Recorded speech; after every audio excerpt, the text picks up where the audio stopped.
हिंदू मुसलमान किस तरीके से लड़ाया जाए, जनता को एक तरफ बांट के और सरकार बनाया जाए, यही चल रहा है। आपने 2014 में क्या कहा था कि 2 करोड़ प्रतिवर्ष युवाओं को रोजगार देंगे। कहाँ है रोजगार? रोजगार होता तो युवा सड़कों पे होता, कहीं ना कहीं रोजगार कर रहा होता, अपने परिवार को खिला पिला रहा होता, चला रहा होता। किसान आंदोलन चल रहा है, किसान नाराज हैं। इस देश के जितने भी मजदूर, किसान, युवा, नौजवान, छात्र, सब के सब परेशान हैं कि पूरे देश में किसी भी सरकार में पेपर लीक हो, उसकी अकाउंटेबिलिटी सरकार को लेनी चाहिए, चाहे हमारी सरकार हो, आपकी सरकार हो या किसी और की सरकार हो। समझ रहे हैं? और अगर परेशान युवा होगा, पेपर लीक होगा, तो युवा आवाज़ उठाएगा, सवाल पूछेगा। ये केवल भाजपा का सवाल नहीं है, ये युवाओं का सवाल है, छात्रों का सवाल है। आप देखिए ना किस प्रकार से लगातार पेपर लीक 160-70 पेपर लीक हो गए इस सरकार में। नीट पेपर लीक को लेकर के देश भर में जो है स्टूडेंट रोड पर आए, उसके बाद जो है ना अनेकों प्रकार की गतिविधियां देखने को मिला और लाठी चार्ज भी ज़्यादा से ज़्यादा देखने को मिला। अभी भी जो है ना स्टूडेंट को घर से उठाए जा रहे हैं, एफआईआर किया जा रहा है। उसी को लेकर के आज हम बात करेंगे। हमारे साथ जो है कांग्रेस से कार्यकर्ता है, आइए हम इनसे बात करते हैं और जानने की कोशिश करते हैं कि कांग्रेस ये सब चीज़ को लेकर के कैसे देख रही है और उन स्टूडेंटों के लिए अगला स्टेप इनका क्या है। नमस्कार। देखिए, बिल्कुल आप सही कह रहे हैं। तमाम शहरों में जो भी हमारे आंदोलनकारी साथी थे, उनको जबरन पुलिस द्वारा फर्जी मुकदमे उनके ऊपर लगा करके जबरन उठाया जा रहा है, किसी किसी को जेल भेजा जा रहा है। लेकिन राहुल जी का भी साफ संदेश है, इस आंदोलन में किसी के ऊपर, किसी भी छात्र के ऊपर कार्रवाई होगी तो कांग्रेस पार्टी चुप बैठने वाली नहीं है। हम निस्वाई कार्यकर्ता चुप बैठने वाले नहीं हैं। और आप देखे भी होंगे कि कल सदन में जिस प्रकार से राहुल जी ने उस चीज़ का विरोध किया, परिणाम भी निकला। शाम को बिहार सरकार ने नोटिस दिया कि सारे मुकदमे वापस लिए जाएंगे।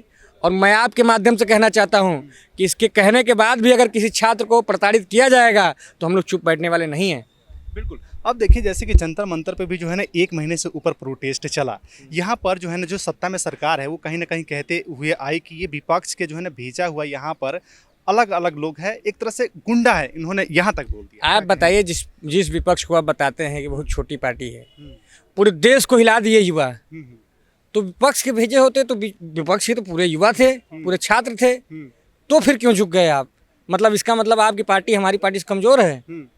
देखिए, ये बात बिल्कुल असत्य है, उनका निराधार है आरोप। पूरे देश के जो छात्र, नौजवान, युवा हैं वो पीड़ित हैं, प्रताड़ित हैं, पेपर लीक से, बेरोजगारी से। कहीं कोई रोज़गार नहीं आ रहा, नौकरी नहीं मिल रही है, पेपर आता है, पेपर लीक हो जाता है। तो आप समझिए, ये युवाओं का दर्द था जो आंदोलन इतने दिन चला। और तमाम सरकार की कोशिशों के बावजूद धर्मेंद्र प्रधान को इस्तीफा देना पड़ा। अच्छा, एक बात बताइए, जैसे कि बीजेपी पार्टी में ही कुछ ऐसे नेता है और वो मंच पर, बड़े मंच पर आकर के डायरेक्ट उन्होंने कह दिया कि हमारा पार्टी में जो है कोई ऐसा इस्तीफा वाली काम नहीं होता, इस्तीफा हमारे नेता नहीं देते हैं। तो ये जो इस्तीफा दिया गया है, ये क्यों दिया गया? थोड़ा सा ये तो उनके लिए सबक है कि मीडिया के सामने आके जो उल जुलूल बयान दे देते हैं, उनको सबक लेना चाहिए। जनता हिसाब मांगेगी। जनता अगर आपको चुनी है तो जिस सवाल पे चुनी है उस सवाल का हिसाब मांगेगी। आपने 2014 में क्या कहा था कि 2 करोड़ प्रतिवर्ष युवाओं को रोजगार देंगे। कहाँ है रोजगार? रोजगार होता तो युवा सड़कों पे होता, कहीं ना कहीं रोजगार कर रहा होता, अपने परिवार को खिला पिला रहा होता, चला रहा होता। लेकिन आज पूरे देश में युवाओं की बदतर से बदतर स्थिति हो गई इस सरकार में। तमाम पेपर लीक हो रहे हैं लेकिन उस पर कोई कार्रवाई नहीं हुई। आप बताइए ना, कितने पेपर लीक माफियाओं के खिलाफ कार्रवाई हुई है? कौन जेल गया है? किसके घर बुलडोजर चल गया? कहीं कोई नहीं। लेकिन सिर्फ और सिर्फ हिंदू मुसलमान किस तरीके से लड़ाया जाए, जनता को एक तरफ बांट के और सरकार बनाया जाए, यही चल रहा है। इतना जान लीजिए कि युवाओं के साथ जब छलावा होगा तो युवा हर तरीके से इस सरकार से लड़ने का काम करेगा। अच्छा, एक बात बताइए, यही सरकार कहता है कि हमसे जो है ना सभी खुश हैं, मजदूर, किसान, स्टूडेंट, युवा, यूथ सब। तो ये जो अभी स्टेप लिया गया था, ये क्यों लिया गया था? तो ये तो जीता जागता उदाहरण है। युवा नाराज है। आप देखिए, कहीं जल सत्याग्रह हो रहा है, तमाम आदिवासी नाराज हैं। कहीं किसान आंदोलन चल रहा है, किसान नाराज हैं। इस देश के जितने भी मजदूर, किसान, युवा, नौजवान, छात्र, सब के सब परेशान हैं। और पेपर लीक तो आप जान ही रहे हैं। पेपर लीक से नीट के अभ्यर्थी कितने थे? 22 लाख। CUT जो UG की परीक्षा हुई उसमें पेपर लीक हो गया, उसके भी 20-22 लाख छात्र परेशान हुए। हमारे उत्तर प्रदेश में उत्तर प्रदेश पुलिस की पेपर लीक हो जाते हैं, यूपीएसआई के पेपर लीक हो जाता है, लेखपाल का पेपर लीक हो जाता है, और जो यूपी ट्रिपल एसएससी का पेपर होता है उसमें भी धांधली पाई जाती है। लेकिन आप इसके इतर देखिए कि जब छात्र आवाज़ उठाते हैं उनके ऊपर लाठियाँ चलाई जाती हैं।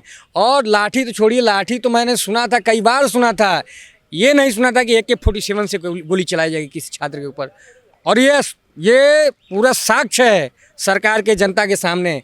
जनता इनको माफ़ करने वाली नहीं है।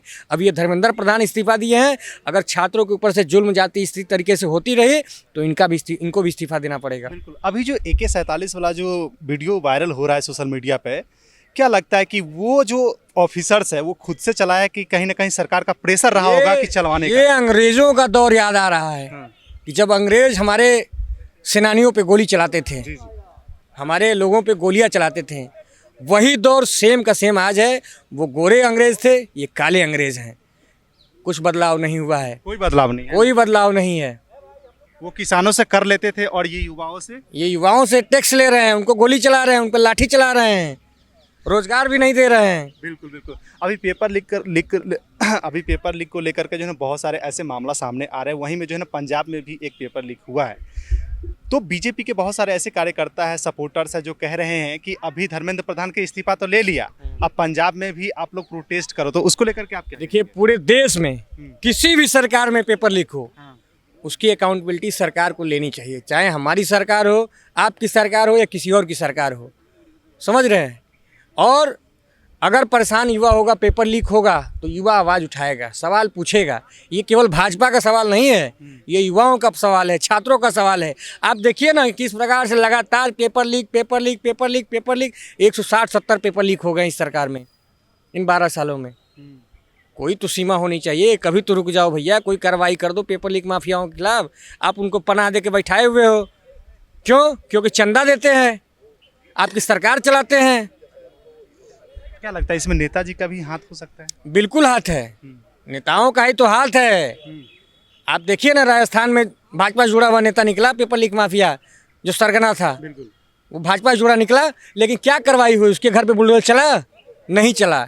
ये बताएंगे बुलडोजर मॉडल, सिर्फ और सिर्फ बुलडोजर जो गरीब होते हैं, जिनके घर नहीं होते हैं, उनके टोपी देख करके, उनके ऊपर टोपी देख के भी चला जाता है। आप देखिए यहीं बगल में रामपुर में आजम खान जी, जिन्होंने क्या कहते हैं कि विश्वविद्यालय का निर्माण कराया था। आप समझिए, जहाँ शिक्षा मिलती है नौजवान छात्रों को, और वहाँ तो गरीब छात्रों को मतलब निःशुल्क शिक्षा मिलती है, कई लोगों कम से कम पैसे में मतलब अच्छी बेहतर शिक्षा मिलती है। वैसे विश्वविद्यालयों पे भी इन्होंने बुलडोजर चलाने का काम किया। आप समझिए ये देश में क्या संदेश देना चाहते हैं। अच्छा, आप युवा है, थोड़ा सा इस पे गौर करके जवाब दीजिएगा। ये नरेंद्र मोदी जी रात के 12 बजे उठ करके रील बनाते हैं, तो इसका क्या मतलब हो सकता है? नरेंद्र मोदी जी एकदम सहमे हुए थे, डरे हुए थे, उनकी नींद हराम हो गई थी। और एक दिन से नहीं, जब से जंतर मंतर पे आंदोलन चल रहा था, तब से वो चैन से सो नहीं पा रहे थे। अच्छा। हाँ, इतना जान लीजिए, उनको लग गया था कि अभी आँच फैली है तो मेरे ऊपर भी आएगी। अच्छा। वो शायर है ना कि लगेगी आग तो आएंगे कई घर जद में, यहाँ सिर्फ मेरा मकान थोड़ी है। भाइयों बहनों से डायरेक्ट फ्रेंड पे आने का क्या मतलब था? फ्रेंड, आप समझिए, जो भाजपा के लोग विदेशी सभ्यता से दूरी बनाने का काम करते हैं, बोलते हैं, समाज में बताते हैं, उनको फ्रेंड बोलना पड़ रहा है, इंग्लिश का शब्द प्रयोग करना पड़ रहा है अपने ही देश में। आप जनता के बीच जाते हो, हिंदी का प्रचार के लिए, संस्कृत के प्रचार के लिए झूठे वादे प्रसार करते हो, और आप छात्रों के आगे इतना मजबूर हो गए, फ्रेंड बोलना पड़ गया। तो कहीं ना कहीं मजबूर दिख रहे हैं। मजबूर, पूरी दबाव में थे। और इतना मैं गारंटी के साथ बताता हूँ कि अगर मोदी सरकार अगर दबाव में नहीं होती तो आने वाले समय में उनके कुर्सी पर भी खतरा पड़ा होता। कई लोग ये भी कह रहे हैं कि अगर ये चीज़ यूपी में होता तो बाबा कहीं से भी नहीं होने देते। आप कैसे देखते हैं? बाबा उखड़ के फेंका गए होते, आप इतना जान लीजिए। क्योंकि आंदोलन तभी तेज होता है जब जुल्म पे जुल्म बढ़ता है, और वही यहाँ भी हुआ। एक तो पेपर लीक किए, उसके बाद जब छात्र आवाज़ उठा रहे हैं, उनके ऊपर लाठी चला रहे हो, पैलेट गन चला रहे हो। देखें आप पैलेट गन के जो पीड़ित छात्र है किस तरीके से पीड़ित है। किसी के पैर टूट गए, किसी के हाथ फट गए, किसी के सर फट गए। ये कोई समाज में अच्छा संदेश नहीं जा रहा है, पूरे देश में संदेश जा रहा है। इस भारत की जो गतिविधियां चल रही हैं, भारत में छात्रों के साथ जो जुल्म चल रहा है, पूरे देश के आपके मीडिया के माध्यम से पूरे देश में देख रहे हैं लोग। पहले दिल्ली में हुआ, यूपी में हुआ, अब बिहार में देखने को मिल रहा है। कहीं ना कहीं जो भाजपा जो है एक ही पैटर्न हर जगह अपना रही है, बुलडोजर एक्शन। न तो पूरा को अरेस्ट कर लो और जेल में भर दो, जो कि सम्राट चौधरी अभी कर रहा है, या तो युवा हो या स्टूडेंट हो, सब पर। सम्राट चौधरी खुद एक बड़ा क्रिमिनल है, इतना जान लीजिए। 302 का उसके ऊपर आरोप है, 2-2, 3-3 मुकदमे हैं। पढ़ा लिखा तो एकदम है नहीं है, डिग्री जो दिखाता रहता है, एफिडेविट दिखाता है, एफिडेविट, एफिडेविट नहीं, एफिडेविट, एफिडेविट, एफिडेविट, इसी से क्लियर होता है ना। अरे यही है, ये है। और वो तो छोड़िए, उनके जो अब्बा हैं मेन, आज तक जनता को, देश को डिग्री दिखाए ही नहीं। अब क्या कीजिएगा। युवा तो अपना डिग्री लेके बैठा हुआ है, दिखा रहा है कि भैया लीजिए, हम MBA किए हुए हैं, BSc किए हैं, MSc किए हैं, हमको रोजगार दे दो। लेकिन रोजगार है नहीं, और अपने ना डिग्री है ना पास हैं, लेकिन कुर्सी लेके बैठे हुए हैं। समझ रहे हैं कि पूरा देश हमारा ही है, जैसे मन वैसे चलाएंगे। छात्रों के ऊपर गोली चलाएंगे तो कोई सोच रहा है लाठी चलाएंगे, छात्रों की आवाज़ दबा लेंगे। लेकिन इतना जान लीजिए कि इस देश का युवा नौजवान कभी दबने वाला नहीं है। जब जब इस देश में छात्रों के ऊपर जुल्म होगा, वो मजबूती के साथ, उतना ही मजबूती के साथ आवाज़ उठाएगा। और ये उदाहरण रहा, जिस प्रकार से जंतर मंतर पे छात्रों के साथ बर्बरतापूर्वक लाठीचार्ज हुआ, उनके ऊपर पैलेट गन, आंसू गैस के गोले छोड़े गए। ये आंदोलन और बढ़ता गया और जनता ने इसको जन आंदोलन बनाने का काम किया। बिल्कुल। ये बताइए, भाजपा सरकार कह रही कि हम विश्व गुरु बन चुके हैं, और देश के और भी ऐसे बहुत लोग हैं जो कह रहे हैं। आपके अनुसार अगर देखा जाए तो अब आप ही बता दीजिए, विश्व गुरु क्या ऐसे बनेगा जब पूरे ऑल ओवर विश्व के लोग देख रहे होंगे कि भारत देश में अपने ही सरकार अपने ही लोगों के ऊपर AK-47 से गोली चला रही है, तो ये विश्व गुरु बनना होगा? बताइए। अपने ही देश के युवाओं के ऊपर अगर कोई AK-47 से गोली चला रहा है, तो ये विश्व गुरु बनने की बात है? बहुत शर्म की बात है। इतनी शर्म की बात है कि अगर प्रधानमंत्री के अंदर, सच बता रहा हूँ, अगर नैतिकता होती तो या तो बहुत बड़ी पुलिस प्रशासन के खिलाफ कार्रवाई करते हैं या खुद इस्तीफा दे देते हैं। बिल्कुल। ये सुधीर चौधरी कह रहे थे कि सरकार जो है ना अभी भी युवा के पक्ष में फैसला लिया है, स्टूडेंट के पक्ष में फैसला लिया है, तब जाकर के जो है लाठी चार्ज नहीं किया, अच्छे से इस्तीफा दिलवाया सरकार ने। उसको लेकर क्या कहेंगे? अब सुधीर चौधरी को मैं क्या बताऊं, तो मानसिक रूप से दिवालियापन हो चुके हैं। सरकार की चाटुकारिता, दलाली में इतना मदमस्त हो गए हैं कि उनको इतना भी नहीं पता है कि उनके भी बेटे कहीं पढ़ते लिखते होंगे। हो सकता है वो लंदन में पढ़ रहे होंगे, अमेरिका में पढ़ रहे होंगे, लेकिन इस देश के लोगों को छात्रों का दर्द समझना चाहिए, युवाओं का दर्द समझना चाहिए, हर वर्ग के लोगों का दर्द समझना चाहिए, जो भी पीड़ित प्रताड़ित है। तो कहीं ना कहीं दिक्कत तो है ना? बिल्कुल दिक्कत है, तभी तो इस्तीफा दे के भागना पड़ा है। नहीं तो इस सरकार के लोग जहाँ ये कहते थे कि हमारी सरकार में कोई इस्तीफा नहीं चलता है, लेकिन इस्तीफा देना पड़ा, मजबूरन देना पड़ा। जो प्रधानमंत्री केवल ट्वीट भी नहीं करता था, आप समझिए पेपर लीक कब के हुए हैं, लेकिन आज तक एक ट्वीट नहीं किया था जब आंदोलन से पहले। लेकिन मजबूरी जब इतनी बढ़ गई कि उसकी कुर्सी खतरे में आ गई, समझिए।